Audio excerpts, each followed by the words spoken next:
Good day, folks. Well, I was having a little back and forth chit chat earlier with that old alien outlaw, Jesse McJames. I had watched a video where he had been testing a knife, and as part of his testing process, he went to a local restaurant and had a steak and pulled out this fixed blade knife and started carving his steak up. Then attacked the receipt, carved that up.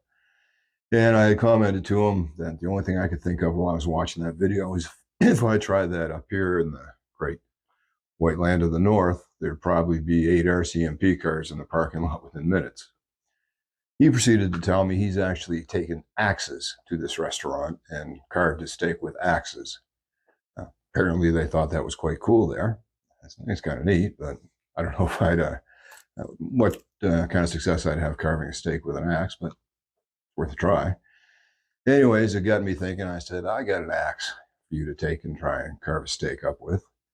And so I thought, why not make a little video on the axe just for fun? This is going to be a lesson for everybody. I'm sure some of you in the community have done this, but you should never go on Amazon after watching an episode of The Walking Dead, because you buy really silly stuff when you do that. And as an example, I have for you this. This is a cold steel trenchhawk. Now, hey, all things fair, it's pretty cool, but I was probably thinking somewhere along the lines of the impending zombie apocalypse when I bought this, because I don't really have a whole lot of other uses for it. I did read in the reviews a lot of people use it for throwing. I don't know. I've not thrown a lot of axes. I've thrown knives and stuff.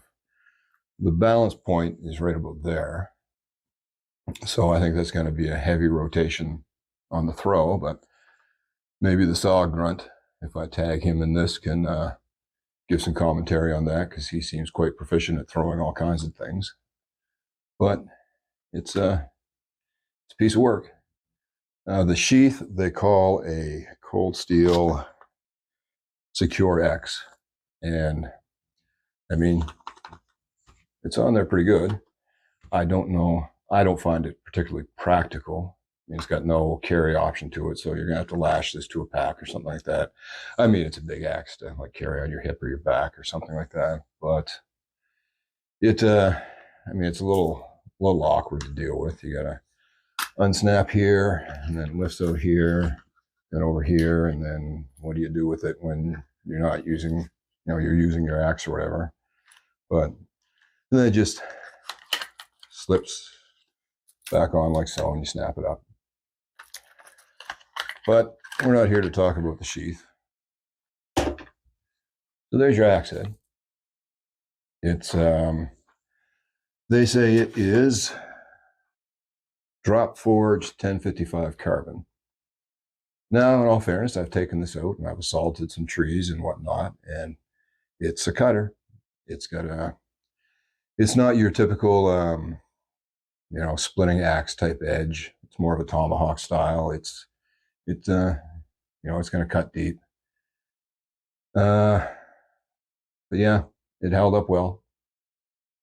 I cleaned it up a little bit. It had some marks on it from using it, but it has a, what did I measure that? They advertise as an 8 3/4 inch length from blade to heel, and that came out about right. They advertise as a 3.5 inch cutting surface.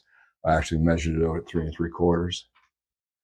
They advertise it as great for if you are trapped in a bunker or a hallway or an alley. It'll get you out of there. I'm pretty sure you could beat your way through a door in some time with this, especially a hollow press board door or something like that. It's certainly got, if you're going to throw it, it's got good sticking points on both sides.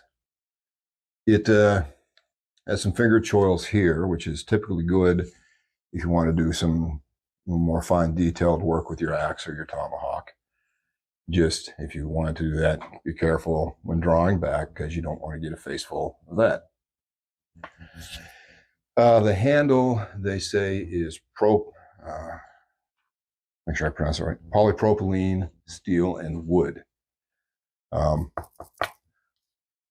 think it's hollow. The lanyard hole there, but I don't know. I mean, maybe it's got a wood liner in it or something like that, or a steel core, but it feels, if you squeeze it, it compresses a little bit. So I don't know. I think it might be hollow to the core. I could be wrong. The weight makes me feel like there's not much more than plastic. It's fairly good. You know, you got a swell at the bottom, typical to an axe. It's got the texturing gives you a good grip. So I could see where you could throw it. I just don't know about the balance. But I mean, people throw woods axes. So big double-bladed woods axes. So if you can throw those, you can throw just about anything. But it's, you know, I'm ready if the zombies come, man. Other people who reviewed it said it's, let's just say, great for dispatching zombies. I mean, it's got a lot of forward weight. So when you're swinging it, there is some effort to the recovery.